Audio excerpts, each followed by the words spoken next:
Por lo tanto, si rechazamos la ley, es lo mismo con rechazar al Hijo. Y rechazar al Hijo es lo mismo con rechazar al Padre.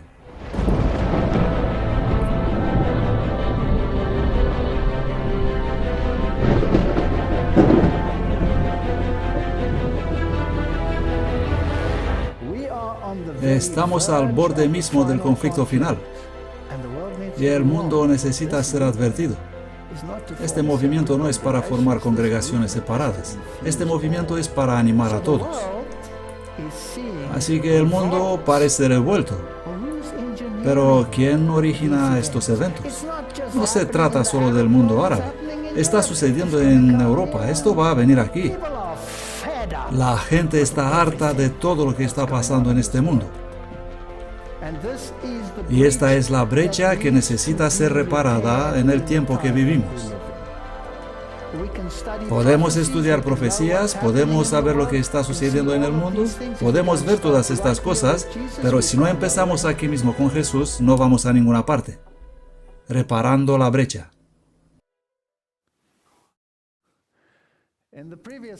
En la conferencia anterior hemos mirado al Rey del Norte del capítulo 11 y hemos hablado particularmente de los primeros versículos hasta el verso 39.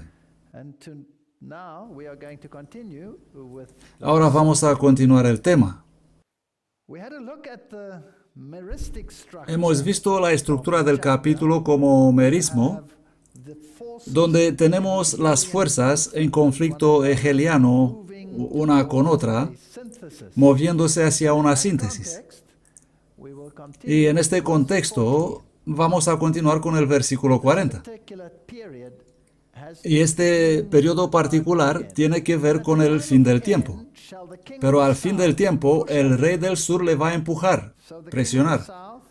El rey del sur va a atacar al rey del norte. Y el rey del norte vendrá contra él como una tempestad, con carros y con jinetes y con muchos barcos. Y entrará por los territorios e inundará y pasará. Él entrará también en la tierra gloriosa y muchas naciones serán derrocadas. Mas éstas escaparán de su mano, Edom y Moab y los jefes de los hijos de Amón. Este conflicto entre dos sistemas de pensamiento al final del tiempo va a ser finalmente ganado por el rey del norte, pero al final del tiempo. Y tenemos una profecía de tiempo en el libro de Daniel que trata sobre el tiempo de esta profecía, que empieza al final de los 1260 días, lo que significa que empieza en 1798, que fue el año cuando la supremacía papal llegó a su fin en el escenario político. Pero al fin del tiempo, el rey del sur le va a empujar, presionar, una mentalidad invadirá la otra mentalidad. Pero recordemos que hemos dicho que en realidad los dos partidos están bajo el mismo líder y que los dos desean destruir el pacto y el pueblo de Dios, y que ellos se sientan a la misma mesa y debaten cuestiones. Y el rey del norte vendrá contra él como una tempestad con carros, jinetes, muchos barcos. Entrará en la tierra gloriosa, pero algunos escaparán, y es interesante que estos son Edom y Moab y los jefes de los hijos de Amón. Todos ellos descendientes de Abraham. Los edomitas vienen de Esaú.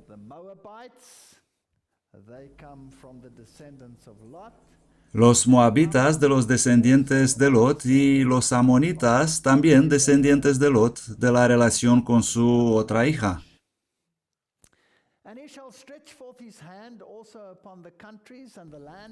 Él extenderá su mano sobre los países y el país de Egipto no escapará. Este es el sur. Y se apoderará de los tesoros de oro y plata y de todas las cosas preciosas de Egipto. Es decir, tomará el control sobre los aspectos económicos del mundo secular. Y los libios y los etíopes le seguirán. Los etíopes estaban en la frontera del extremo sur con Egipto, con ese imperio, en la frontera del extremo sur. En otras palabras, él tomará todo lo que pertenece al rey del sur y todo estará bajo su control, a sus pies, en pos de él. En otras palabras, ellos seguirán su liderazgo. Habrá una síntesis, una capitulación, y van a hacer su voluntad al final, cuando se habrá conseguido la síntesis final. Luego sigue un paréntesis interesante. El verso 44 dice, pero noticias del este y del norte, recuerden que él es el rey del norte, pero noticias del este y del norte le turbarán. Vamos a tratar más sobre esto en una futura conferencia. Saldrá entonces con gran ira para destruir y exterminar a muchos. Y plantará las tiendas de su palacio entre los mares, en el glorioso santo monte. Pero llegará a su fin, y nadie acudirá en su ayuda. Ahora, esta frase, llegará a su fin, y nadie acudirá en su ayuda, es paralela con lo que hemos visto en las profecías de Daniel y con lo que vemos en la profecía referente al hombre del pecado. Él será destruido por el resplandor de la venida del Señor. Es una intervención divina. La piedra golpea la estatua a sus pies sin la ayuda de mano humana y finalmente el rey del norte llega a su fin y es destruido por el resplandor de la venida del Señor.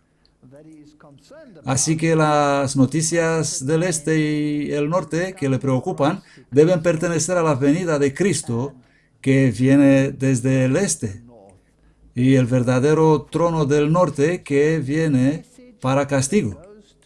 Así que ese es el mensaje que se dirige al mundo para advertir a la gente contra este poder.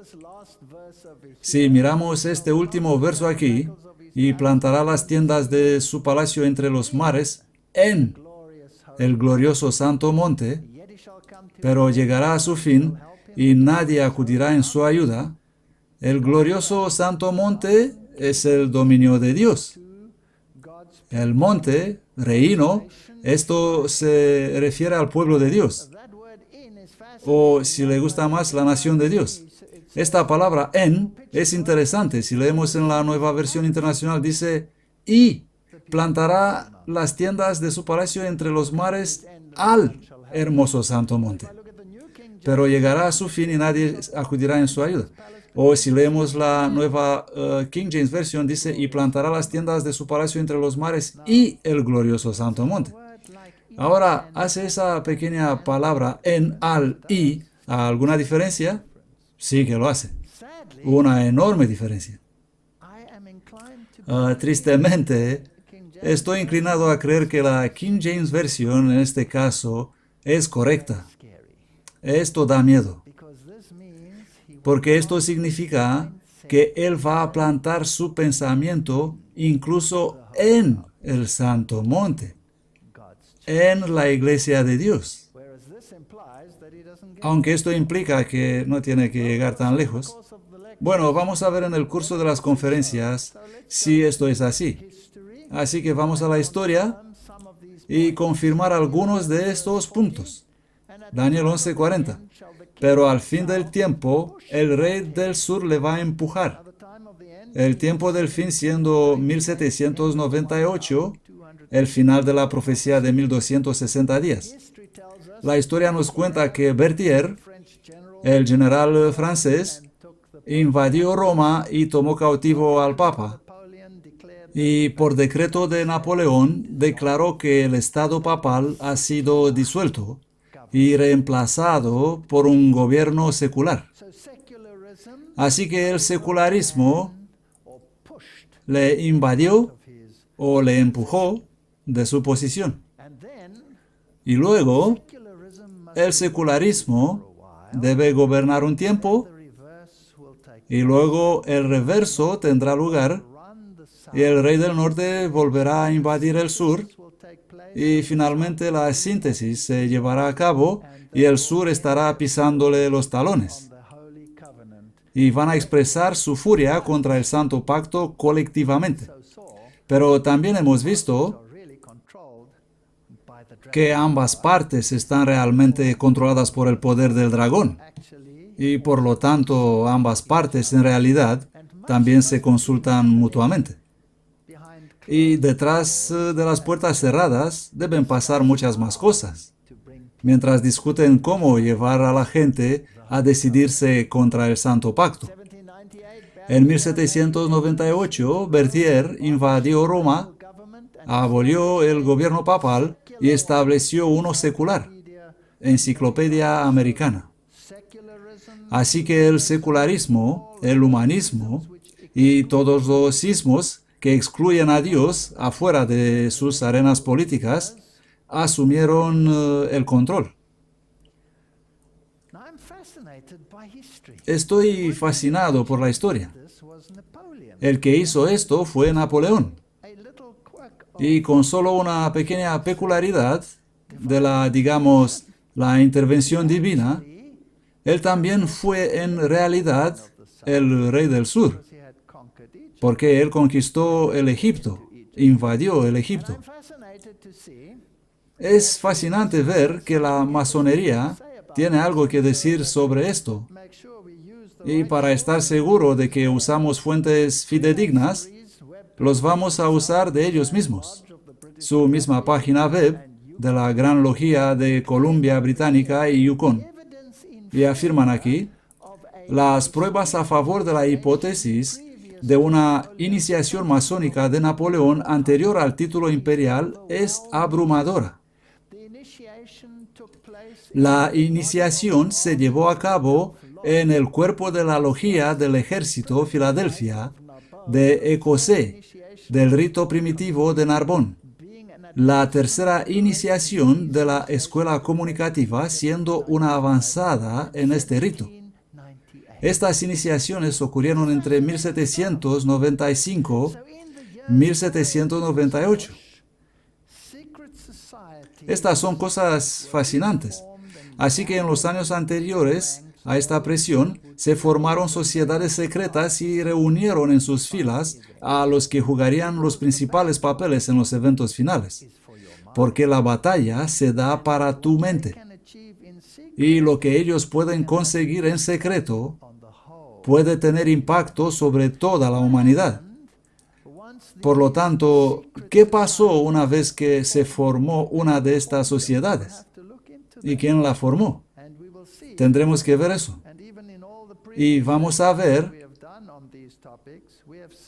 y ya hemos visto en las anteriores conferencias sobre este tema, en serie Asalto Total, que organizaciones como los jesuitas y otros fueron profundamente implicados en la formación de sociedades secretas y en realidad los están controlando detrás de las escenas. Así que en realidad estos reyes, el rey del norte y el rey del sur, estaban sentados en la mesa detrás de las escenas. Napoleón y la masonería. Se dice que no hay prueba absoluta, pero ellos afirman que obviamente él era masón. ¿Y qué hizo? Siempre tienes que juzgarlos según sus frutos. 15 de agosto de 1769. Esto es de una página web masónica también. Napoleón Bonaparte nació en Córcega y fue entrenado en una escuela militar en París. Fue ascendido a rango de general después del asedio de Toulon. Él condujo las tropas en la mayor parte de Europa y en 1798 en Egipto. ¿No es esto bonito? De vuelta en Francia, fue nombrado primer cónsul. Después de la revolución del 18 de Brumaire, Napoleón fundó el Banco Francés. Ahora, quiero que noten lo que pasa aquí. Estamos entrando en un totalmente nuevo sistema político del mundo. Uno que traslada la énfasis de la esfera religiosa a la esfera secular. Y en los años que culminaron después, el secularismo parece gobernar y parece haber empujado la religión afuera del camino. Y detrás de las escenas pasan cosas, se establecen nuevas estructuras, nuevas organizaciones y nuevas formas de gobernar, y finalmente las tablas se invierten y el rey del norte invade estos sistemas de pensamiento porque han inducido en la mente de los hombres el anhelo de algo más elevado. Muy interesante posibilidad. Napoleón fundó el Banco Francés, reformó el sistema de impuestos, restauró la iglesia, ya no existía la dominación de una iglesia sobre otra. Mejoró el sistema educacional y en 1804 asumió el hereditario título de emperador de Francia. En el año siguiente, él estaba en guerra con Rusia, Austria e Inglaterra. En abril de 1814 fue forzado a abdicar y exilado en Elba. Intentó recuperar su imperio en 1815, pero fue derrotado a Waterloo. Fue desterrado en Santa Elena y murió 6 años más tarde. Ahora, algunos de sus frutos. Napoleón designó a sus hermanos para el servicio masónico. Esta es su página web, no especulaciones. Estas no son teorías de conspiración, sino hechos. Luis fue nombrado gran maestro en 1805. Jerome fue gran maestro de la Logia Gran Oriente de Westfalia. El hermano mayor Joseph fue hecho masón en abril 1805 y nombrado gran maestro de la Logia Gran Oriente de Francia. Y Lucien fue miembro de Gran Oriente de Francia. Ellos fueron líderes de Europa. Si vamos a los libros de historia y miramos la Sociedad Napoleónica Internacional, encontraremos otras cosas interesantes. Napoleón y los judíos. Napoleón fue el primer líder de Europa en otorgar la libertad, igualdad y fraternidad, y esas mismas consignas se convirtieron en las consignas de otra nación que recibirá un regalo de Francia, a saber, la Estatua de la Libertad, y que introduciría los mismos sistemas de pensamiento y de gobierno en medio de ella. Hizo esto para todas las religiones. Y esta litografía representa a Napoleón otorgando libertad a los judíos. El tío de Napoleón, el cardenal Fesch, también estaba involucrado. Él le dijo a Napoleón: Sire, ¿quiere que venga el fin del mundo por dar a los hebreos leyes de igualdad con los católicos? ¿No sabe que la Biblia predice que cuando los judíos serán reorganizados como nación vendrá el fin del mundo? Interesante cosa. ¿Comprenden? Hasta entonces el protestantismo había llenado el mundo con la mentalidad de que el papado era el anticristo. Y ahora de repente el anticristo como entidad política desaparece de la escena mundial y su poder político es quitado de sus miradas. Pero, ¿a dónde se ha ido? ¿No iba a producir él los eventos finales? Se sumergió a clandestinidad. No desapareció como iglesia. Él permaneció como mujer. Pero las sociedades secretas se expandieron en todas partes. Y estas sociedades secretas fueron fundadas por personas que ahora desaparecían. Y luego ellos prohíben a la gente, como los católicos romanos, a unirse con algunas de las sociedades, como la masonería. Y una vez conseguidos los objetivos, ellos rehabilitan las sociedades, como pasó bajo Juan Pablo II. Estas son cosas interesantes y una nueva visión sobre el mundo aparece. Una nueva visión del mundo. Los jesuitas habían enseñado que el anticristo estaba todavía en el futuro y que iba a surgir y que iba a amenazar a los judíos. La iglesia no estando ya allí por haber sido raptada. Y por lo tanto, todos los ojos deberían esperar la venida de un reino judío para que el anticristo prometido pueda venir. El que realmente comenzó esta filosofía es Napoleón. Al fin del tiempo, esta filosofía, esta secularización del mundo, empujará al rey del norte fuera del camino. Y luego, detrás de las escenas, pueden realizarse cosas, mientras que a las mentes de la gente parezcan cosas totalmente diferentes. Para la religión, Napoleón puso fin al cisma y restauró la Iglesia Católica a Francia por el Concordato de 1801. Así que los católicos no podían haber sido tan poderosos. Se le había retirado el poder. ¿Dónde estaba el anticristo? Él aseguró la libertad religiosa y la igualdad de las sectas protestantes y declaró Francia la patria de los judíos. De que se hizo evidente que no podía establecer su hogar nacional en Palestina. El Código de Napoleón estableció la igualdad ante la ley, enfatizando la santidad de la familia y garantizó los beneficios legales de la revolución. El Código de Procedimiento Civil aseguró al usuario general de mediación en los tribunales y leyes, y los tribunales fueron secularizados.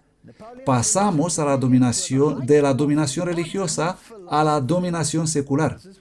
Las opiniones religiosas de Napoleón eran de las más altas de la filosofía moderna. Esto lo escribe la Sociedad Napoleónica. Estaba completamente entregado a la tolerancia. Donde quiera que fue, Napoleón lideró con la tolerancia de la mano. En todas partes donde encontró varias religiones, él puso fin a la dominación mediante la cual una prevalecía sobre los otros. Esto suena maravilloso. La fe, había dicho Napoleón, está más allá del alcance de la ley. Es la posesión más personal del hombre y nadie tiene el derecho de exigir y dar cuenta de ella. ¿No suena esto maravilloso?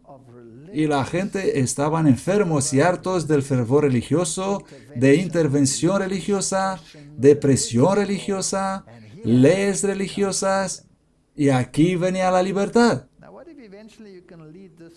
Ahora, ¿qué sería si finalmente podrías conducir esta libertad al caos para que la gente pueda pedir que el péndulo oscile hacia el otro lado? Y ahora la mayoría de las personas no saben realmente nada sobre esto. Ahora, aquí hay un incidente increíble que no se conoce en general. Cuando las tropas francesas estaban en Palestina, asediando la ciudad de Acre, Napoleón había preparado ya una proclamación que hacía de Palestina un estado judío independiente. No existía. Él iba a establecer eso. No pudo realizar este proyecto debido a la intervención de los británicos. Esta proclamación fue impresa y datada el 20 de abril de 1799, pero su intento infructuoso de capturar Acre impidió su emisión. Los judíos tuvieron que esperar otros 150 años antes que su estado sea proclamado. La proclamación, sin embargo, dio su fruto. Fue un precursor del sionismo para aumentar la sensibilización por la causa del Estado judío. Las ideas expresadas por Napoleón encontraron la admiración de muchos que vieron los gestos de Napoleón como un cumplimiento de la profecía bíblica, la cual predice la restauración de los judíos a su tierra. La idea atrajo a muchos seguidores, sobre todo en Inglaterra. Aquí hay una semilla, una nueva filosofía siendo plantada en las mentes de los hombres. Habrá un Estado judío. La preparación para este Estado debe haber sido espectacular. Imagínense, los judíos dispersos por el mundo entero, nada más que el caos aquí en Medio Oriente, y ahora será proclamado un Estado. ¿Cómo vas a lograr que todos los judíos que están instalados en las distintas sociedades y normalmente muy ricos y buenos en lo que hacen, cómo vas a conseguir que se muevan para vivir allí para que esto pueda ser cumplido. Esto debe tomar algo de esfuerzo. Y no solo eso. Si esto va a pasar y finalmente se va a construir un templo allí y una filosofía que es la filosofía jesuita del anticristo que iba a venir, Alcázar, Rivera, el futurismo jesuita, entonces tienes un nuevo anticristo también y el mundo puede mirar el desarrollo de los eventos políticos. Y la pregunta sobre tu relación con Dios no está muy cerca de ti. Es algo que pasa en alguna parte del mundo y no te afecta personalmente. Aquí nacía una nueva teología que vino cuando... ¿Qué fecha era? 1798. Una nueva filosofía. Ahora quiero preguntarles algo. ¿Cuál es la creencia del mundo hoy? ¿Es la creencia de hoy la creencia de los reformadores respecto al anticristo, que es el papado, que se exaltará a sí mismo como Dios en la iglesia de Dios, cambiando tiempos y leyes, e invalidará los preceptos de Dios? Esto es lo que ellos creían. ¿O será alguien que vendrá en el futuro y atacará a un nuevo estado que tuvo que ser creado? Bueno, esto es lo que el mundo cree hoy. Así que eso ha tenido mucho éxito. 118 años más tarde, los británicos publicarán la Declaración Balfour, que sentaba una patria judía, y finalmente 31 años más tarde, en 1948, Israel sería reconocido como un Estado soberano por el voto popular en la Asamblea General de las Naciones Unidas. Quizás puede decirse que el prematuro anuncio de Napoleón en ese primer día de la Pascua en 1799 jugó un papel importante en la creación del Estado de Israel. El 16 de agosto de 1800, Napoleón declaró: si yo gobernaría la nación judía, restablecería el templo de Salomón. Esto es interesante. Apocalipsis capítulo 11. No voy a tratar este capítulo, ya que lo hicimos en una serie anterior, en la serie Asalto Total, donde hablamos sobre las sociedades secretas y cómo surgieron de los tumultos de los levantamientos franceses y finalmente la Revolución Francesa. No vamos a repetir eso, sino solamente echar un vistazo a estos versículos. Y me fue dada una caña semejante a una vara, y el ángel estuvo de pie diciendo: levántate y mide el templo de Dios. El templo de Dios debe ser medido. El templo de Dios se compone de personas, de individuos. Según vamos a ver, no es un templo de piedra. Por lo tanto, quienes pertenecen al pueblo de Dios deben ser un estándar, una norma según la cual ser medidos. ¿Y cuál será ese estándar para su medida? Debe involucrar la justicia de Cristo, debe involucrar su ley, la medida de su juicio. Pero el patio que está fuera del templo, déjalo aparte y no lo midas, porque fue dado a los gentiles, y ellos hollarán la ciudad santa 42 meses. Esta es la profecía de los 42 meses, o 1260 días, o 3 años y medio, perteneciendo a la supremacía papal, de 538 a 1798, según fue expuesto por el protestantismo. Y daré potestad a mis 2 testigos, los olivos, es decir, la palabra de Dios, según leemos en los textos paralelos. Y ellos profetizarán por 1260 días vestidos de cilicio. La palabra de Dios sería suprimida durante el periodo de supremacía papal. Estos son los 2 olivos y los 2 candeleros, la luz del mundo, que están en pie delante del Dios de la tierra. Así que durante ese tiempo la palabra de Dios sería suprimida. Y finalmente la van a excluir totalmente por un tiempo. Ya hablaremos de esto. Ahora, Napoleón y la masonería islámica. Esto es muy interesante. La masonería apareció en Egipto poco después de la conquista de Napoleón en 1798, cuando el general Kleber, un masón francés y comandante en jefe de los ejércitos de Napoleón, estableció la logia de Isis. Así que las sociedades secretas se formaron en estas naciones secularizadas que adoptan la nueva filosofía. En ninguna parte más que en los propios Estados Unidos de América. Washington fue masón. Todos los grandes edificios que señalan la sede del gobierno tienen fundación de piedras masónicas. Esta es historia. No son simples especulaciones. La masonería francesa dominó Egipto hasta que comenzaron a aparecer las logias británicas después de la ocupación británica en 1882. Así que había sociedades secretas formadas dentro de estos países en la masonería islámica. La francmasonería era muy popular en la primera mitad del siglo XX y muchos egipcios importantes fueron masones junto a los gobernantes británicos y aristócratas que ocupaban el país. De hecho, los monarcas egipcios, de Khedive Ismail al rey Fuad, fueron hechos grandes maestros honoríficos al inicio de sus reinados. Así que el mundo islámico está actualmente gobernado en esta historia por individuos masones. De 1940 a 1957 hubo cerca de 70 logias masónicas declaradas por todo Egipto. Hubo un tiempo que los dirigentes de los partidos nacionalista y Wafd eran masones y muchos miembros del parlamento egipcio eran masones también, y mezclados con los comandantes militares y los aristócratas del gobierno de la ocupación británica. Entonces, ¿quién está realmente gobernando detrás de las escenas? Apocalipsis 11:7. Y cuando ellos hubieran acabado su testimonio, esta es la palabra bíblica, la bestia que sube del abismo hará guerra contra ellos y los vencerá y los matará. Así que el secularismo será fundamental en tratar de hacer sin efecto la palabra de Dios.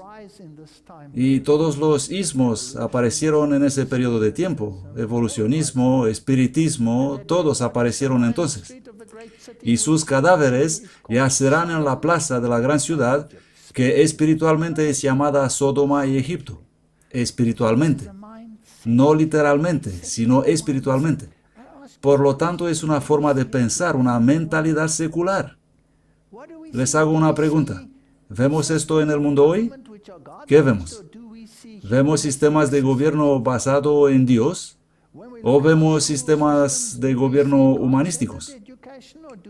Cuando nos fijamos en nuestros sistemas escolares, ¿vemos educación centrada en Dios o vemos el evolucionismo?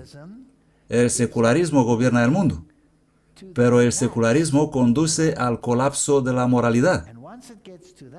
Y una vez llegados a ese punto, la filosofía del rey del norte tendrá poder en invadirlo y apoderarse de las mentes y los corazones de la gente, mientras que ellos están engañados a buscar fuera de sí mismos para el cumplimiento de las profecías.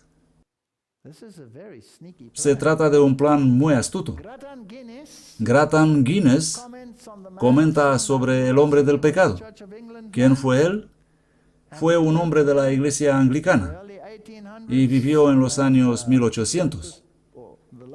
Él escribió aquí esta famosa obra, El Romanismo y la Reforma, en 1887. Y esto es lo que escribió sobre eso.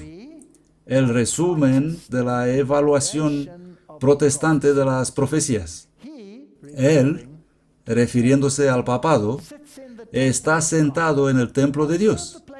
Observen el lugar ocupado por el hombre del pecado, el templo o la casa de Dios. Este es protestantismo. Luego él dice, este no es ni puede ser ningún templo judío. Pablo, que utiliza esta expresión en su retrato profético del romanismo, lo emplea tanto en Corintios como en Efesios con referencia a la iglesia cristiana. En la segunda epístola a los Corintios, escribiendo a los cristianos gentiles, él dice, vosotros sois el templo del Dios viviente. En Efesios llama a la iglesia un templo santo, morada de Dios en espíritu. Para Pablo, enfáticamente, el templo de Dios será la iglesia de Cristo. Este es el templo en el que el ojo profético vio al hombre del pecado sentado. No es una persona o un templo de piedra, sino un poder en la iglesia cristiana. Pero la nueva filosofía dice, es un hombre que se sentará en un templo de piedra. Sin embargo, para conseguir que la gente crea eso, tendrás que crear una nación. Y no solo eso, tendrás que recrear la nación judía. Cristo te dijo que está desolado, pero tendrás que restaurar el templo. Tanto que la gente pueda decir, oh, sabemos que vamos a ser arrebatados cuando va a pasar esto. Cuando en realidad los está engañando de forma individual. Ahora, aquí son los templos. El primer templo, como se veía, y el modelo de cómo se veía el segundo templo. ¿Y están preparando el tercer templo? Sí, precisamente esto hacen. Aquí tenemos el menorá preparado para el tercer templo. Vamos a asegurarnos respecto a esto. Segunda de Corintios 6:16. ¿Y qué acuerdo tiene el templo de Dios con los ídolos? Porque vosotros sois el templo de Dios viviente. Como Dios dijo, yo habitaré y andaré entre ellos, y yo seré su Dios y ellos serán mi pueblo. Hemos pasado de un templo literal a uno espiritual. Y somos edificados sobre el fundamento de los apóstoles y profetas, siendo Cristo Jesús mismo la piedra angular, en quien todo el edificio bien armado crece para ser un templo santo en el Señor, en quien también vosotros sois juntamente edificados para morada de Dios en el Espíritu. La Biblia es clara. No hay referencia alguna sobre la restauración física de un templo terrenal. Dios habla de un templo terrenal que tiene connotación espiritual. Es una cosa humana con individuos implicados. Al que venciere, yo le haré columna en el templo de mi Dios, y nunca más saldrá de ahí. Y escribiré sobre él el nombre de mi Dios y el nombre de la ciudad de mi Dios, que es Nueva Jerusalén, la cual desciende del cielo de mi Dios. Y escribiré sobre él mi nombre nuevo. La Biblia no habla de un templo literal. Entonces, ¿por qué todo el mundo espera un templo literal? Primera Pedro 2:5. Vosotros también como piedras vivas, piedras vivientes, sois edificados como, ¿qué tipo de casa? Casa espiritual, sacerdocio santo, para ofrecer sacrificios espirituales, agradables a Dios por Cristo Jesús. ¡Qué estrategia más brillante! Quitar el énfasis de la relación con Dios y la obediencia a Él como prueba del discipulado y de colocarlo en el dominio físico que se puede ver en los programas de noticias de la televisión para que el mundo vea cómo la profecía se está desarrollando. Nos hemos alejado del protestantismo y hemos aceptado el jesuitismo. Romanos 2:28. Porque no es judío el que lo es por fuera, ni es la circuncisión la que se hace exteriormente en la carne, sino que es judío el que lo es en el interior, y la circuncisión es la del corazón, en espíritu, no en letra, cuya alabanza no es de los hombres, sino de Dios. Ya hemos pasado del tipo al antitipo. Los rituales apuntaban hacia una mayor realidad. Y si vosotros sois de Cristo, entonces simiente de Abraham sois y herederos conforme a la promesa. Así que el linaje físico hacia el cual aspira la gente no os puede salvar. Decir que sois simiente de Abraham no os salvará, dijo Juan el Bautista. Y el antitípico Juan el Bautista del fin del tiempo va a decir lo mismo. Gálatas 6:15. Porque en Cristo Jesús ni la circuncisión vale nada, ni la incircuncisión, sino una nueva criatura. Y a todos los que anduvieren conforme a esta regla, paz y misericordia sea sobre ellos y sobre el Israel de Dios. El Israel de Dios es una entidad espiritual y no es una entidad física. Si miramos las enseñanzas del dispensacionalismo, vamos a ver qué enseña. Los cristianos tienen un interés en Jerusalén e Israel. Este es dispensacionalismo. Esto es lo que el mundo cree hoy. Esto es lo que predica el mundo evangélico. Esto es lo que integra el mundo pentecostal. Esta es la máquina de poder de la moderna interpretación profética cristiana. Es tan lejos del protestantismo como el Oriente está del Occidente. Es una capitulación ante el jesuitismo. Tal vez uno de los signos más importantes que buscan es la reconstrucción del Santo Templo en el Monte Moría, el tercer templo y la reinstauración de los sacrificios del Antiguo Testamento. Si estoy restaurando los sacrificios, ¿qué estoy diciendo? No estoy diciendo que el sacrificio de Cristo es sin efecto, que no cumplió el tipo. No es Él el Cordero de Pascua. Esto sería seguido proféticamente por la aparición del hombre del pecado, el anticristo, en el templo para terminar con todo. Esto es lo que todos creen hoy. Esto no es lo que la Biblia y el protestantismo enseñan. Para poner fin a las oraciones y sacrificios. Esto se llama la abominación desoladora o la abominación de desolación. Daniel 9:27. Esto es lo que creen. Se trata de una totalmente nueva teología. Y para llevar a la gente a creer esto, tienes que estar preparado para desplazar millones de personas y conducirlos como manada a Palestina para crear una nación que cumpla la profecía. Pero para hacer esto, tienes que controlar todas las poderes que están implicadas en el juego. ¿Es lógico? Y aquí es donde entran en escena las sociedades secretas. Todas las que fueron preparadas durante este tiempo. Bueno, esta es una realidad. Están realmente diciendo eso. Sí, esto hacen. Puedes mirar sus páginas web, es muy interesante. El tercer templo, Gershon Salomón, presidente de fieles del Templo de Monte, la organización más importante en Israel que trabaja para la reconstrucción del tercer templo, opinó en la entrevista diciendo que el gobierno Netanyahu, ¿tenemos un gobierno ahora? Pues resulta que tenemos uno. Sería buenas noticias para las perspectivas de reconstruir el templo. En las campañas políticas anteriores, Netanyahu había incorporado a la plataforma de su partido Likud que si fuera elegido primer ministro, presionaría para la apertura del monte del templo para el culto judío. Y afirman que los fieles del monte del templo tienen la piedra angular lista para ser colocada. Además, el Instituto del Templo ya tiene todos los muebles y vestimentas sacerdotales listos para el tercer templo. El sacerdocio y el Sanedrín se han restablecido. Estamos preparados. Y el mundo no puede esperar para este evento. Y una vez que esto sucede, los cristianos serán arrebatados. No existe tal cosa en la Biblia. Esta es una nueva teología.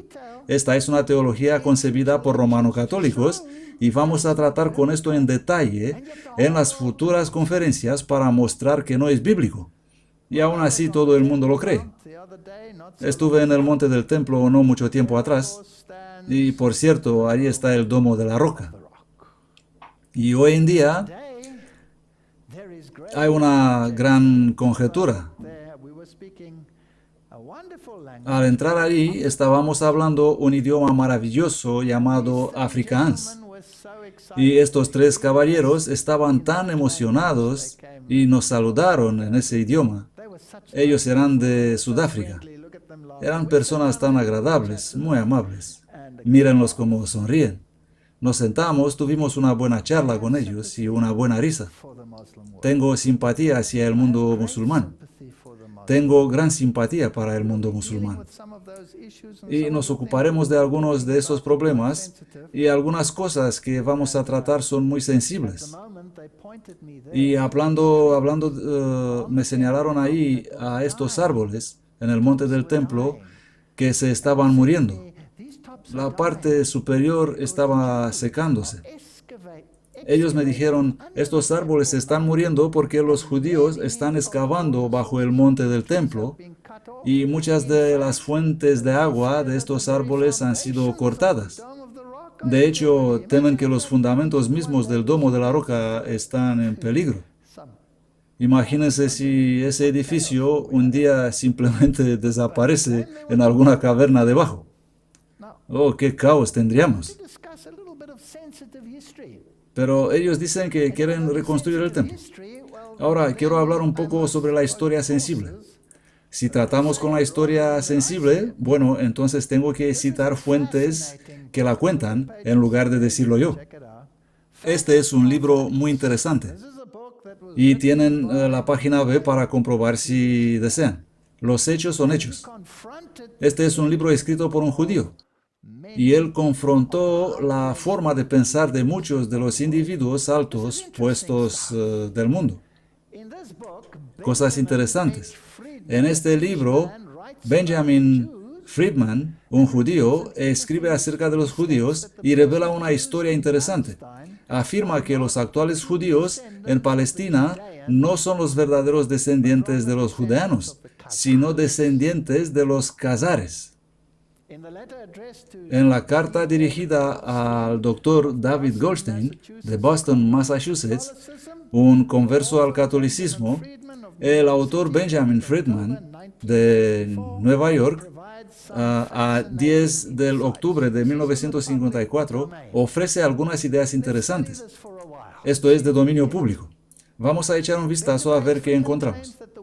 Benjamin Friedman afirma que la palabra judío se introdujo en el idioma inglés en el siglo XVIII y que Jesús se refirió a sí mismo como judeano y no como judío. Cuando Jesús fue crucificado, en la cruz fueron grabadas las palabras latinas Jesús Nazarenus Rex Iudeorum, que significa Jesús de Nazaret, rey de los judeanos. Esto es interesante. He verificado esto y así es, resulta ser correcto. Ahora, la palabra judío tiene hoy una connotación religiosa y también política. Se piensa en una entidad judía, un gobierno, pero también se comprende la religión incorporada al mismo tiempo, mientras que el término judeano tiene una connotación geográfica, no incorpora una religión. Es de donde vino Jesús. Él era de Judea. Él era un judeano. En adelante escribe, la forma de culto religioso conocido como fariseísmo en Judea en la época de Jesús era una práctica religiosa fundada exclusivamente en el Talmud. El Talmud en el tiempo de Jesús era la Carta Magna, la Declaración de Independencia, la Constitución, la Declaración de Derechos, el todo en uno de los que practicaban el fariseísmo. El Talmud hoy ocupa la misma posición relativa con respecto a los que profesan el judaísmo. Así que los rituales y ritos que muchos de ellos observan se basan en el Talmud y no en la Torá. El rabino Morris, esto todo es de la misma fuente, el rabino Morris Kerzer escribió un artículo muy revelador e integral con el título ¿Qué es un judío?, que fue publicado como un artículo en la revista Look en el 17 de junio de 1952. En este artículo, el rabino Morris Kerzer evaluó la importancia del Talmud para el judaísmo hasta en la actualidad. En este tratado esclarecedor sobre ese importante tema, de la autoridad más calificada, en su momento, el rabino Morris Kerzer declaró: El Talmud consta en 63 libros de textos legales, éticos e históricos de los antiguos rabinos. Fue editado 5 siglos después del nacimiento de Jesús. Se trata de un compendio de la ley y la tradición. Es el código legal que constituye la base de la ley religiosa judía y es, noten, el libro de texto utilizado en la formación de los rabinos. Así que los rabinos se instruyen a base del Talmud. Y el Talmud tiene muy poco en común con la Biblia. Luego él afirma, desde el nacimiento de Jesús hasta hoy, no han sido nunca registrados blasfemias difamatorias más crueles y viles para la fe de Jesús o la fe de los cristianos y la fe cristiana por nadie, en ningún lugar y en ningún momento, que las que se encuentran entre las tapas de los infames 63 libros, que son el código legal que constituye la base de la ley religiosa judía, así como el libro de texto utilizado en la formación de los rabinos. No quiero profundizar esto. Si pondría en la pantalla las citas que el Talmud contiene respecto a Jesús, estarían horrorizados. Se trata de algunas de las declaraciones más viles que jamás he tenido el deshonor de leer. Y en esto consiste su formación. Luego, el autor procede a citar algunas de las declaraciones más horrendas del Talmud con respecto a cuestiones éticas, y no solo respecto a cuestiones éticas, que tratan muchos aspectos, desde la economía hasta las relaciones con las mujeres, etc., y por supuesto la visión de Cristo. En cuanto al origen de los actuales judíos en Palestina, él declara que esos judíos procedentes de Europa del Este, muchísimos judíos que hoy viven en el reconstituido Estado de Israel vienen de Europa del Este. No son descendientes de los judeanos o de las tribus perdidas de Israel, sino más bien descendientes de los Cazares. ¿Quién eran estos? Una nación de la cual la mayoría de las personas ni siquiera han oído. Él escribe, los así llamados o los autodenominados judíos de Europa del Este en la historia moderna no pueden señalar legítimamente a un único antiguo antepasado que jamás haya establecido aún un pie en la tierra de Palestina en la época de la historia bíblica. La investigación también reveló que los llamados o los autodenominados judíos de Europa del Este no eran semitas, no son semitas ahora, ni pueden nunca ser considerados como semitas en cualquier momento en el futuro por ninguna extensión de la imaginación. ¿Qué misterioso poder secreto ha sido capaz durante incontables generaciones mantener el origen y la historia de los Cazares y el reino Cazar fuera de los libros del texto de historia? ¿Habéis aprendido algo sobre esto en la escuela? Yo no lo he aprendido nunca. Y fuera de las clases de historia de todo el mundo. El origen y la historia de los Cazares y el reino Cazar son sin duda incontestables hechos históricos. Tienes que hacer algunas verificaciones cruzadas. Incluso la enciclopedia judía es muy explícita respecto a esto. Este era el reino Cazar. Aquí está el Mar Negro, el Imperio Bizantino, aquí era Persia y aquí era el reino de los Cazares, un gran imperio. Vamos a ver un poco de interesante historia. Los Cazares eran una nación asiática y la enciclopedia judaica declara que eran de origen persa y que fueron convertidos al judaísmo talmúdico. Ahora, obviamente, algunos de los rabinos implicados podrían haber sido judeanos y probablemente eran descendientes de Judea, pero sus conversos no son judeanos. Y que habían conquistado una vasta zona de Europa del Este, que más tarde fueron a su vez conquistados por los rusos en los siglos X al XIII. Así que por eso es que hay tantos judíos rusos. ¿Alguna vez has pensado de dónde venían? ¿Se escaparon de Palestina? ¿Eran de las 10 tribus perdidas? ¿Habían emigrado a Rusia? No. Esta es una totalmente diferente nación, que había aceptado el judaísmo talmúdico. Él escribe: después de una sesión histórica con los representantes de las tres religiones monoteístas, el rey Bulán, siglo VII, decidió en contra de los cristianos y el Islam, porque el Islam acababa de llegar y era algo nuevo, y eligió como la futura religión del Estado el culto religioso que entonces se conocía como talmudismo, y ahora conocido y practicado como judaísmo, lo cual era totalmente diferente y que se basaba en la Biblia. Ellos adoptaron el alfabeto hebreo y los khazares adoptaron palabras a sus requisitos del alemán, eslavo y las lenguas bálticas.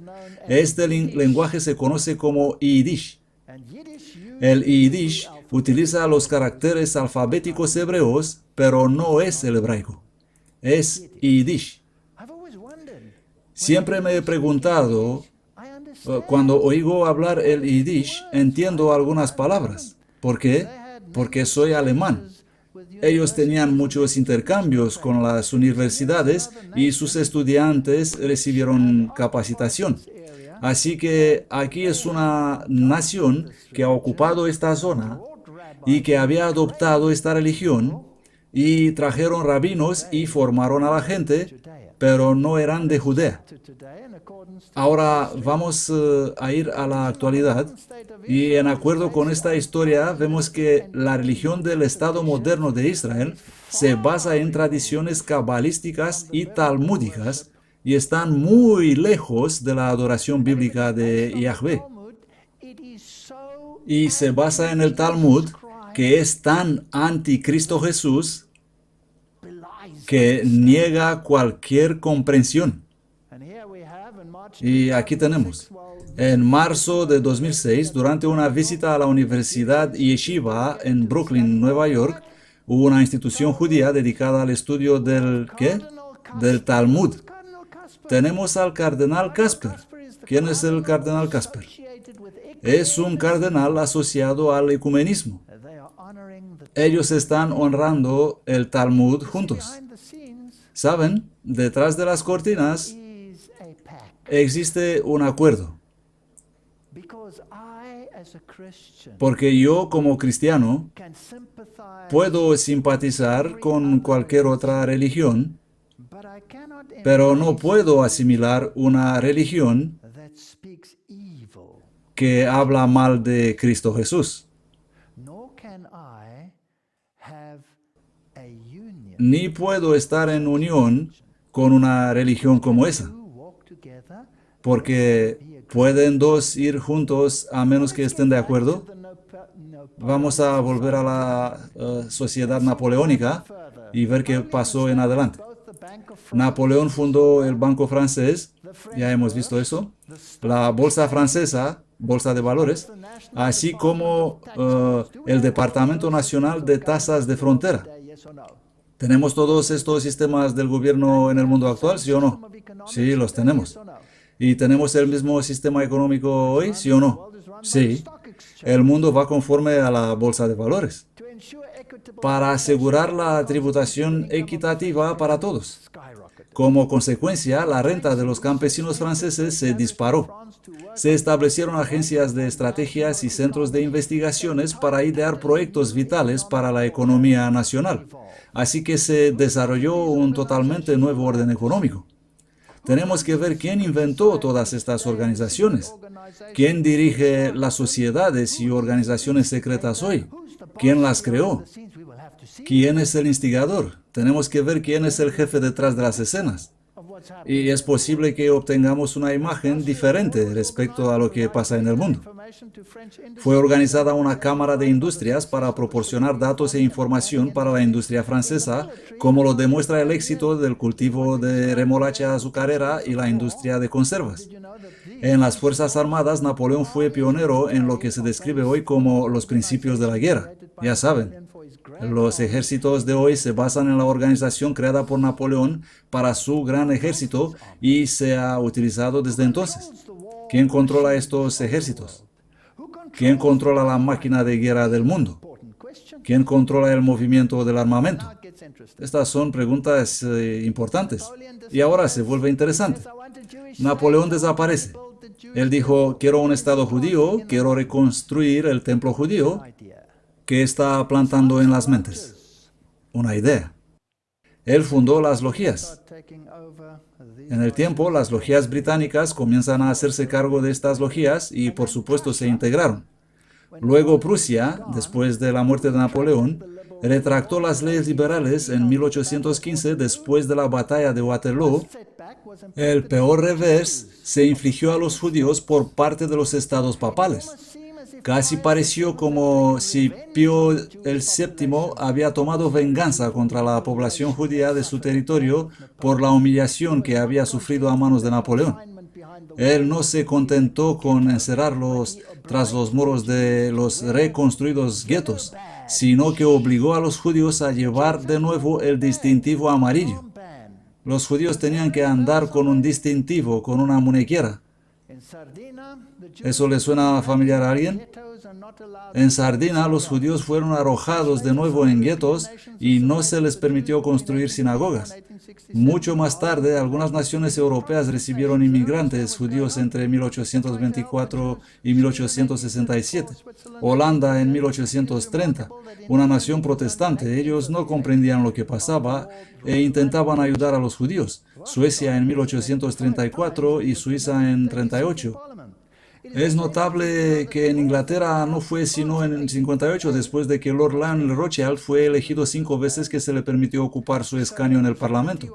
También es interesante saber que las leyes que aprobaron en Francia en 1808 existen todavía hasta hoy. Así que hubo libertad por un lado, pero la opresión comenzó a asumir el control en Europa. Y para el momento en que llegamos a Adolf Hitler, ¿no introdujo él la misma opresión? ¿Sí o no? Sí, él los cazaba. Él los privó de sus derechos. Y los rusos, todas estas naciones, de repente el mundo estaba en crisis, en la guerra, y los judíos eran los cazados. Y al final de esta guerra, ¿dónde iban a marchar aquellos pobres judíos cuando trataban de escapar de la angustia de Europa? ¿A dónde fueron? Ellos fueron conducidos como ovejas a un nuevo Estado judío, con el fin de crear una nueva filosofía que iba a ser tragada con anzuelo, hilo y plomo por un mundo con una totalmente nueva filosofía religiosa, que ya no se basaba en el protestantismo, pero ahora basada en una nueva contrateología católica. ¿Alguna vez has pensado en cómo los británicos, que eran los salvadores de Europa, permitieron que los buques se llenen con esperanzados judíos que querían emigrar hacia el oeste? Y cómo no dejaron a aquellos barcos pasar, y en cómo fueron dirigidos todos hacia Palestina, y cómo los judíos fueron obligados a sentarse en una tierra donde no existía nada. Bueno, es interesante. Tienes que crear una identidad nacional, hay que inventar héroes nacionales. Nos ocupamos de eso en conferencias anteriores, por lo que no quiero entrar en ello. ¿Y dónde han terminado? Terminaron los líderes de naciones. Y surgió una nueva nacionalidad, y surgió un nuevo orgullo nacionalista y sionista, y surgió una nación. Siento lástima por ellos. Han sido cazados y arreados. Es increíble. Y este hombre fue el lacayo de su papa. Y no voy a detallar esto.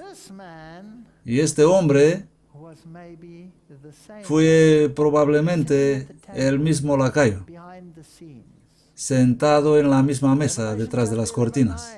Apocalipsis 11:9. Y los de los pueblos y tribus y lenguas y naciones verán los cadáveres de ellos por 3 días y medio, y no permitirán que sus cadáveres sean puestos en sepulcros.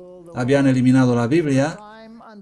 El secularismo estaba gobernando el mundo un tiempo, hasta que sea el momento adecuado y oportuno para introducir una nueva era ateísta. Y los moradores de la tierra se regocijarán sobre ellos y se alegrarán y se enviarán regalos unos a otros, porque estos dos profetas han atormentado a los que moran sobre la tierra.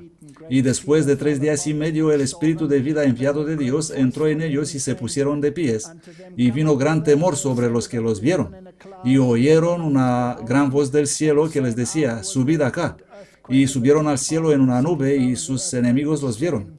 En aquella hora se produjo un violento terremoto y la 10ª parte de la ciudad se derrumbó. Y en el terremoto murieron 7,000 personas. Y los del remanente se espantaron y dieron gloria a Dios del cielo.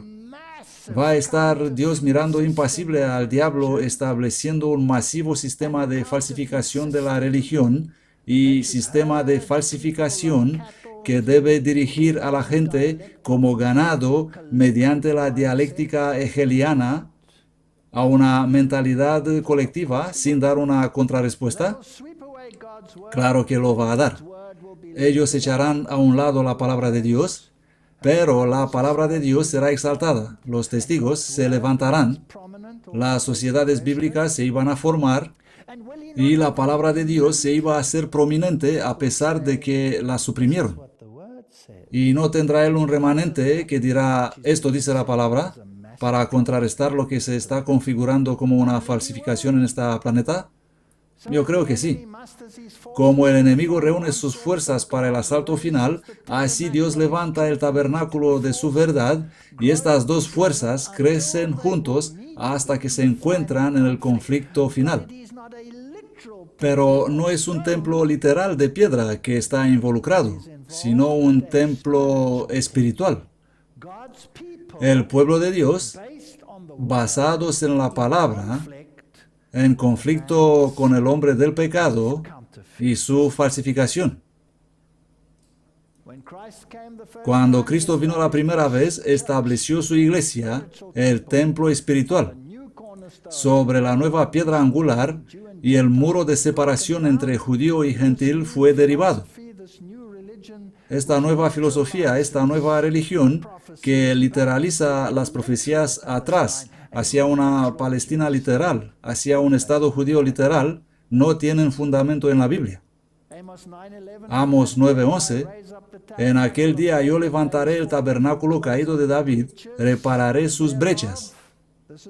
Sobre esto hablamos en esta serie.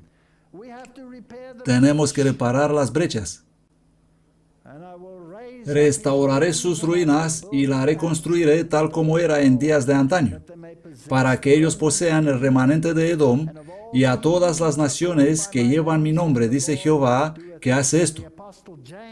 Y el apóstol Jacobo aplica esta profecía al llamado de los gentiles. Así que van a entrar en la iglesia y ellos levantarán este tabernáculo. Satanás en el tiempo del fin creará una falsificación para hacerlo nulo, pero Dios levantará un remanente para oponerse a eso. Y podemos leer eso en Hechos 15:13. Y después que hubieron callado, Jacobo respondió diciendo, hombres y hermanos, Simón ha contado cómo Dios visitó por primera vez a los gentiles para tomar de ellos pueblo para su nombre. Y con esto concuerdan las palabras de los profetas, como está escrito. Y luego continúa a hablar sobre ese tema. Conocidas son a Dios todas sus obras desde el principio del mundo. Son interesantes las notas de Wesley de Hechos 15:16. Después de terminar la dispensación judía, así que cuando Dios llama a su iglesia de los gentiles casa espiritual, donde los judíos pueden entrar si aceptan la puerta, que es Cristo Jesús, Wesley dice, después de terminar la dispensación judía, reedificaré el tabernáculo caído de David, levantando de su simiente al Cristo, que edificará sobre las ruinas de su tabernáculo ¿un qué? Un reino espiritual y eterno.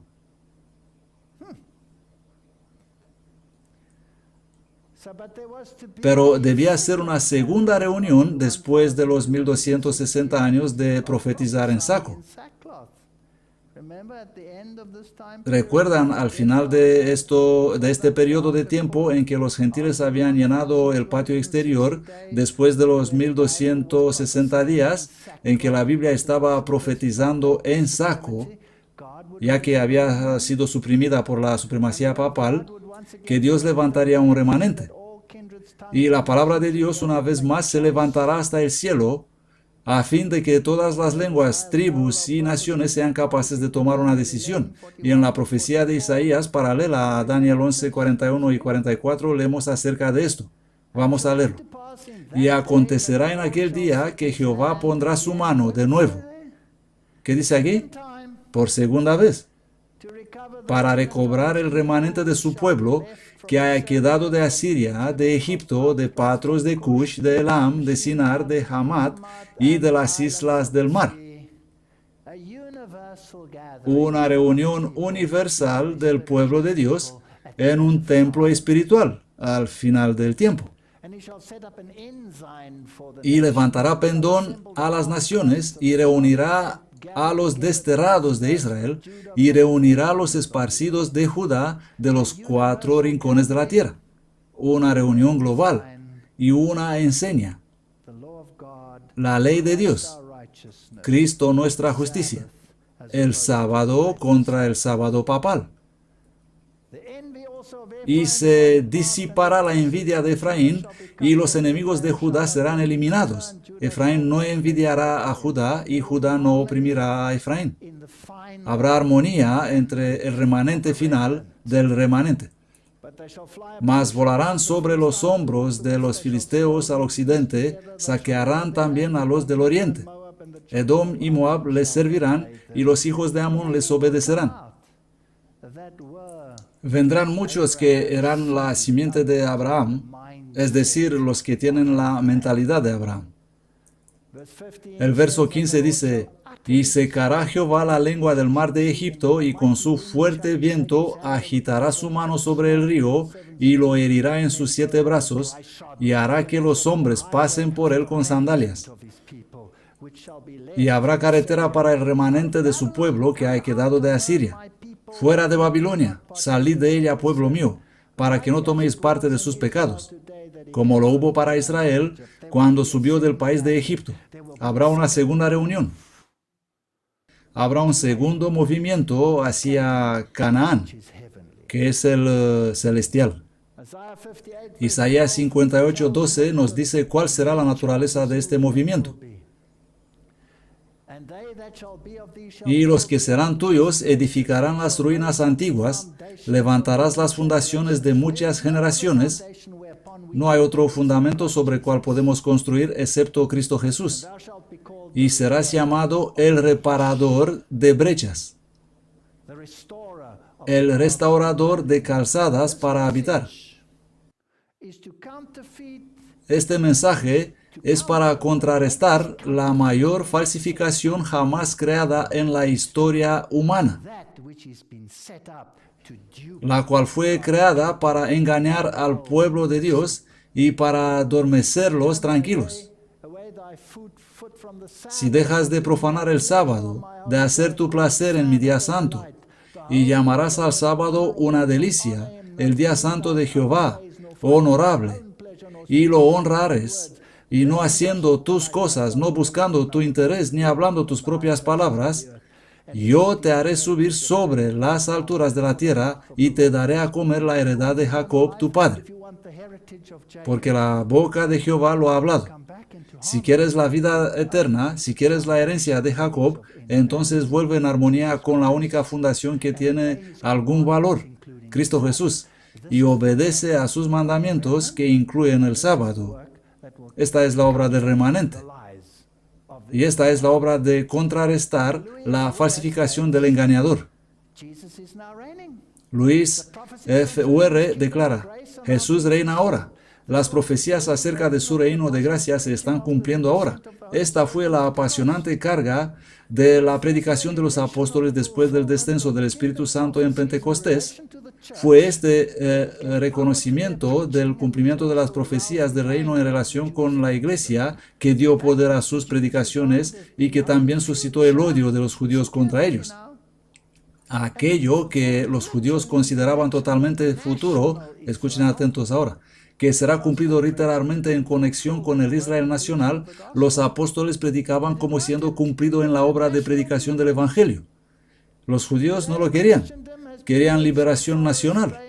Actualmente la cristiandad ha sido dirigida tan lejos en la comprensión de las profecías que asume la misma visión sobre esas profecías como lo hicieron los judíos. Hoy la enseñanza del dispensacionalismo está basada en un reino literal aquí en la tierra. Pero Jesús dijo, mi reino no es de este mundo. Abraham esperaba una ciudad celestial, no una ciudad literal, con un templo literal. Él esperaba a aquel cuyo constructor era Dios.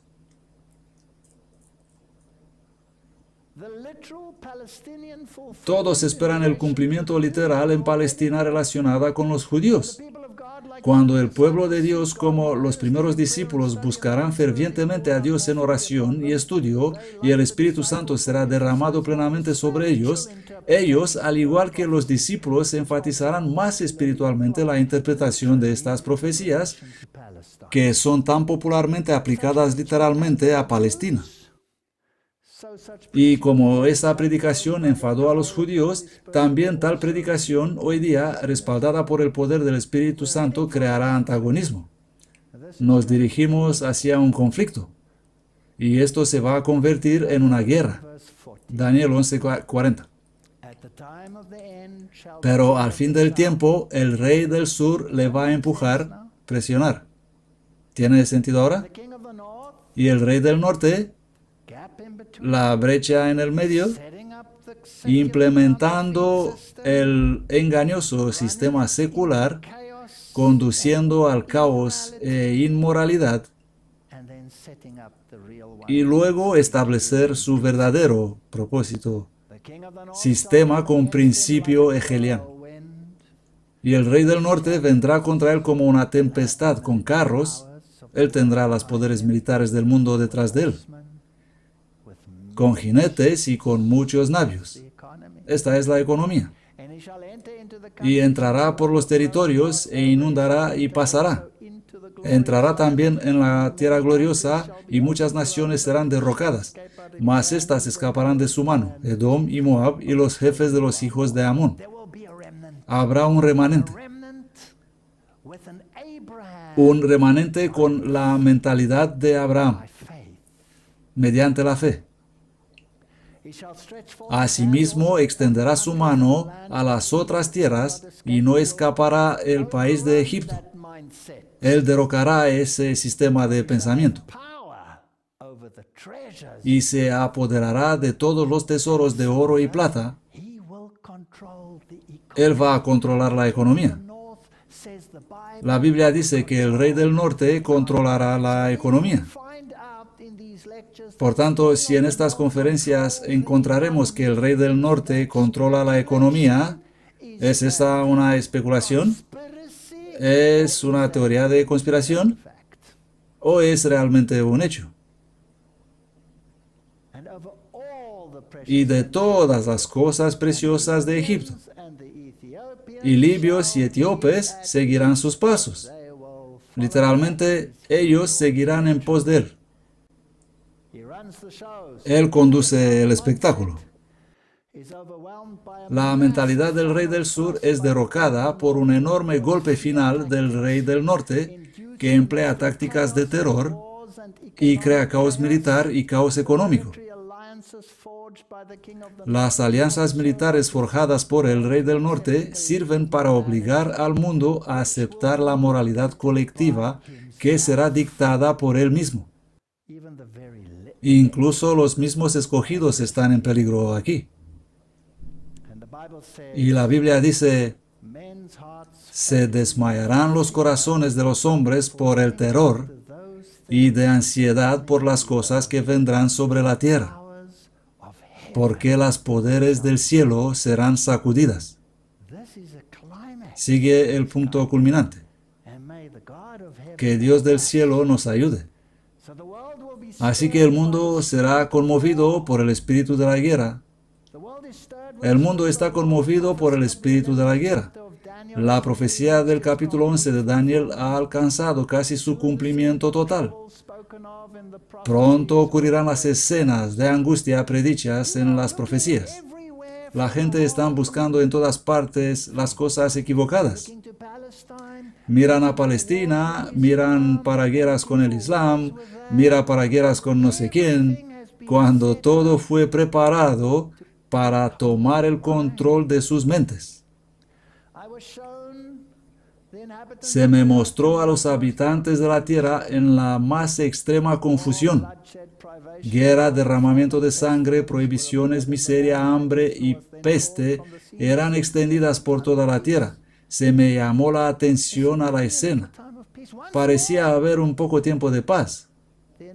Una vez más me fueron mostrados los habitantes de la tierra. Y otra vez todo estaba en la más extrema confusión. ¿No os parece interesante?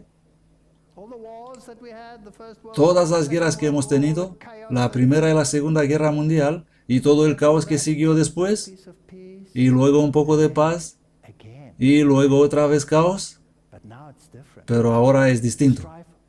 Guerra, derramamiento de sangre, prohibiciones, miseria, hambre y peste, ¿dónde? Por todas partes, en todo el mundo. Pasamos de local a global. Otras naciones estaban involucradas en esta guerra y confusión. La guerra causó hambruna. La miseria y el derramamiento de sangre causó pestilencia. Y los corazones de los hombres desmayaron por el temor y por ansiedad debido a las cosas que pasaban en la tierra. Estas son las cosas finales. Y esto es lo que va a pasar. Habrá tiniebla espiritual. Este es un tiempo de tiniebla espiritual en las iglesias del mundo. La ignorancia de las cosas divinas ha escondido a Dios y a la verdad de la vista. Las fuerzas del mal se reúnen en poder, no se debilitan. No es una guerra entre los cuerpos religiosos del mundo, solamente parece ser así. Debido a que los cuerpos religiosos interpretan la mentalidad religiosa que sustituirá el secularismo. Vamos a hablar sobre esto en detalle. Satanás engaña a sus colaboradores que va a realizar una obra que cautivará al mundo. Mientras que la inactividad parcial haya venido sobre la iglesia, Satanás y sus huestes son intensamente activos. Las iglesias que afirman ser cristianas no convierten el mundo. Ellas mismas son corruptas con egoísmo y orgullo y necesitan tener el poder transformador de Dios entre sí antes de poder conducir a otros hacia un estándar más elevado y puro.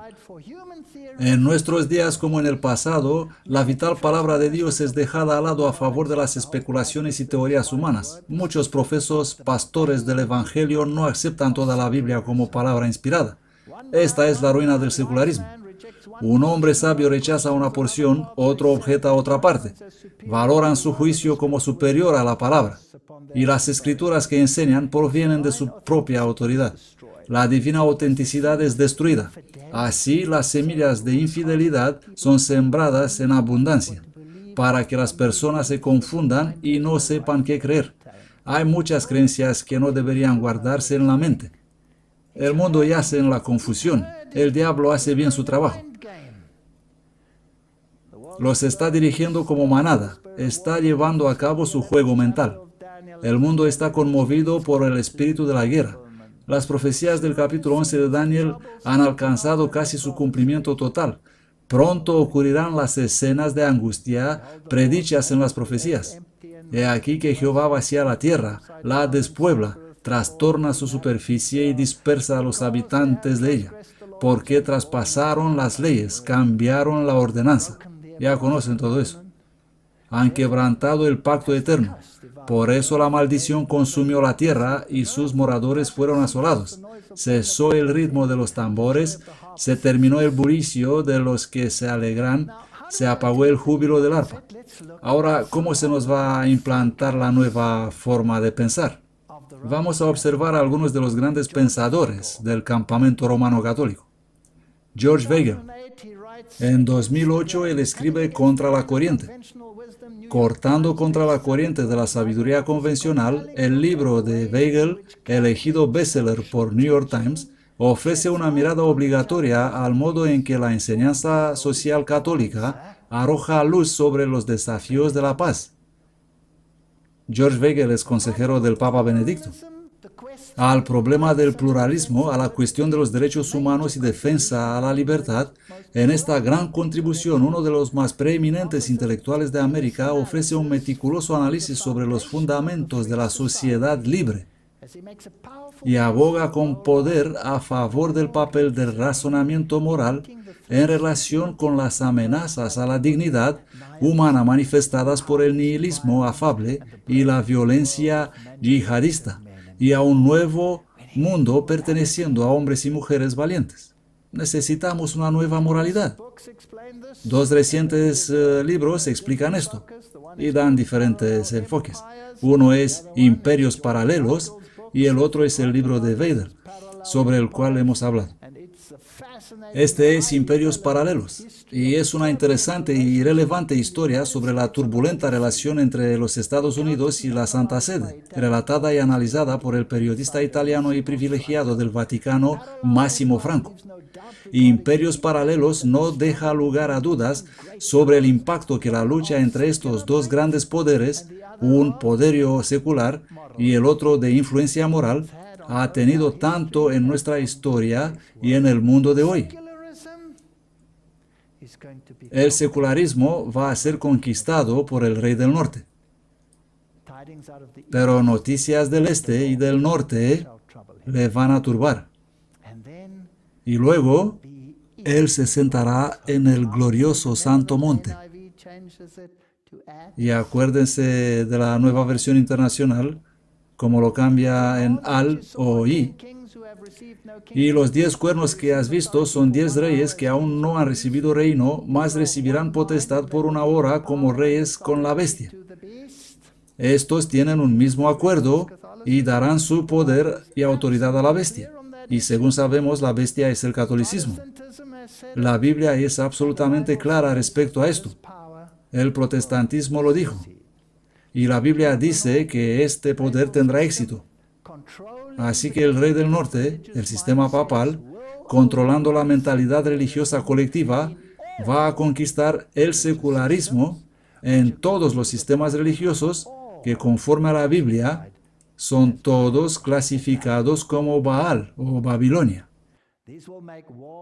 Estos harán guerra al Cordero y el Cordero los vencerá, porque Él es Señor de señores y nadie le va a ayudar. Apocalipsis 17:5.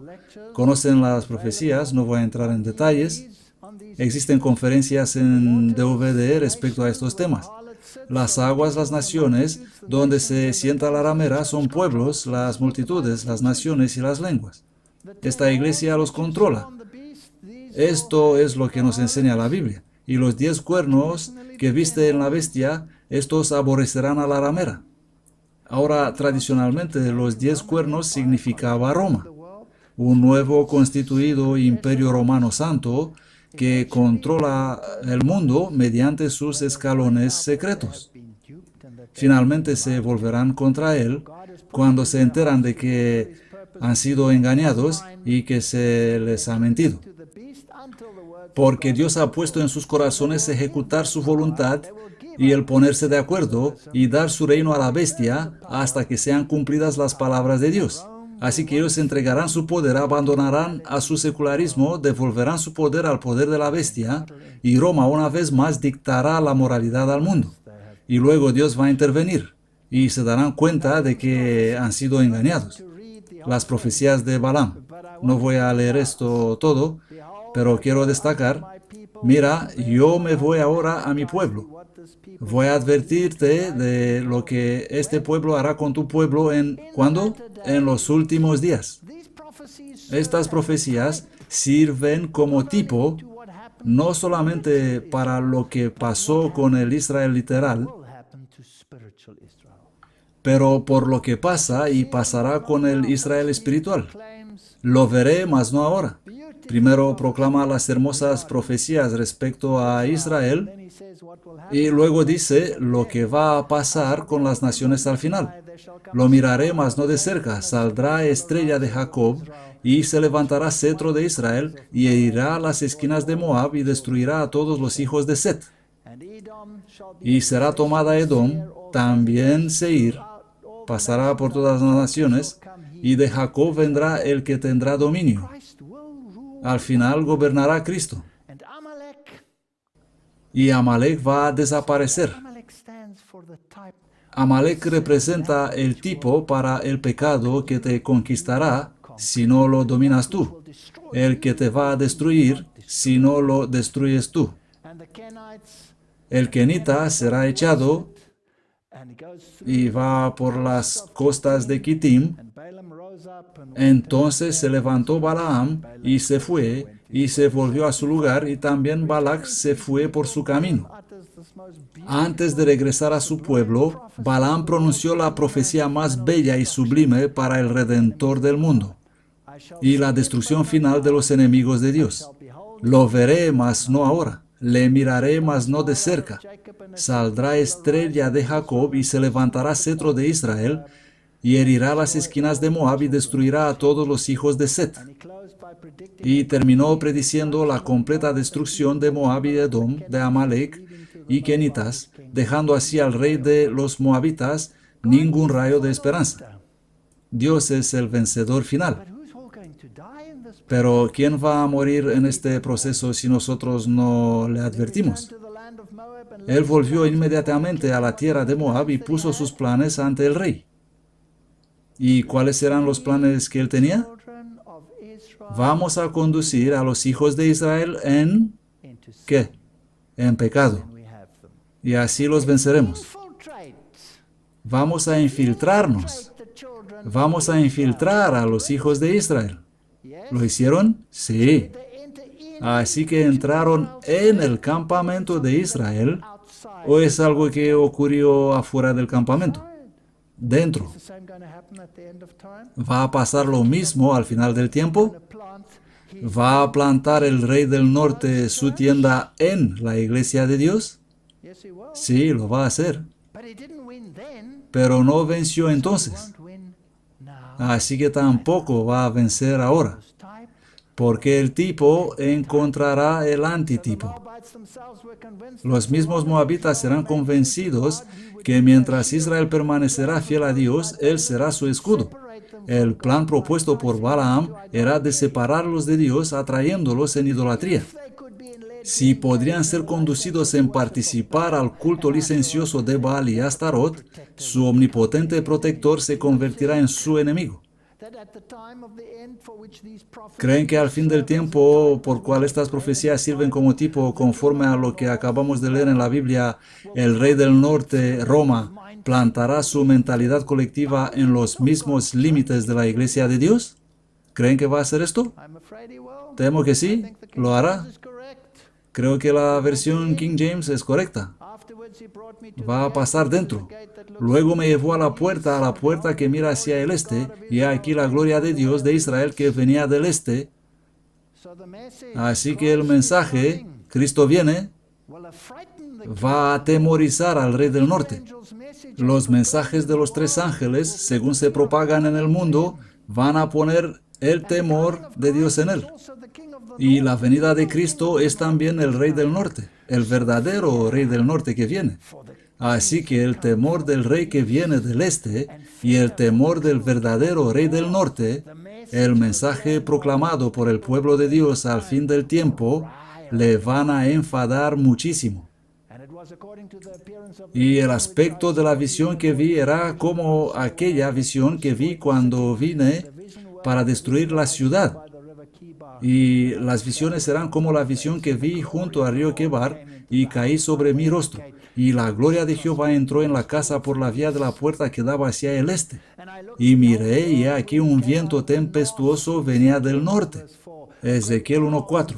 Una gran nube con un fuego envolvente, en derredor suyo un resplandor, y en el medio algo como el fulgor de ámbar, en medio del fuego.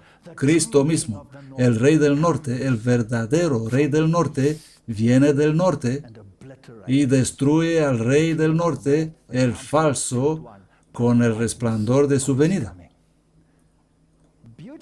Hermosa altura, el gozo de toda la tierra es el monte de Sión, a los lados del norte. Salmo 48:2. El verdadero reino del norte es el reino de Dios. Siéntate en el polvo, virgen hija de Babilonia, siéntate en la tierra sin trono, hija de los caldeos, porque nunca más te llamarán tierna y delicada. Y dijiste, para siempre seré señora. Ella es una iglesia que implementó una mentalidad contraria al Evangelio. Oye pues ahora esto, tú que eres dada a los placeres, la que está sentada confiadamente, la que dice en su corazón, yo soy. Ella es otro Dios. Y fuera de mí no hay más. No seré viuda ni sabré lo que es carecer de hijos. Pero estas dos cosas te vendrán en el mismo día y serás destruida. Vas a ser viuda y te quedarás sin hijos. Quédate ahora con tus encantamientos y con la multitud de tus hechizos. Te has fatigado en la multitud de tus consejos. Que te salven los astrólogos, los que observan las estrellas, los que pronostican cada mes. Así que todas estas mentalidades, el espiritismo, todas estas religiones falsas del sistema babilónico llegarán a su fin, porque todas ellas constituyen la mentalidad del rey del norte. Bien, piensen en esto. ¿Dónde cuadra el Islam en todo esto? ¿Es el rey del sur o ahora es el rey del norte? Debe ser el rey del norte, porque tiene una mentalidad religiosa colectiva y está bajo el control del papado. ¿Cómo? Mediante sus sociedades secretas. Vamos a ver esto en las siguientes conferencias. Ahora anoten esto. Así te serán aquellos con quienes te fatigaste, aun tus negociantes de tu juventud. Irán errantes cada uno a su lugar y ninguno te salvará. ¿Quién controla la economía? Es Babilonia. Y en el próximo estudio veremos que cuando este gran conflicto por la mente llega a su fin, Cristo volverá, el rey del norte, el verdadero rey, y destruirá la mentalidad del falso rey del norte. Que Dios nos ayude, porque nos dirigimos hacia tiempos muy peligrosos. Amén.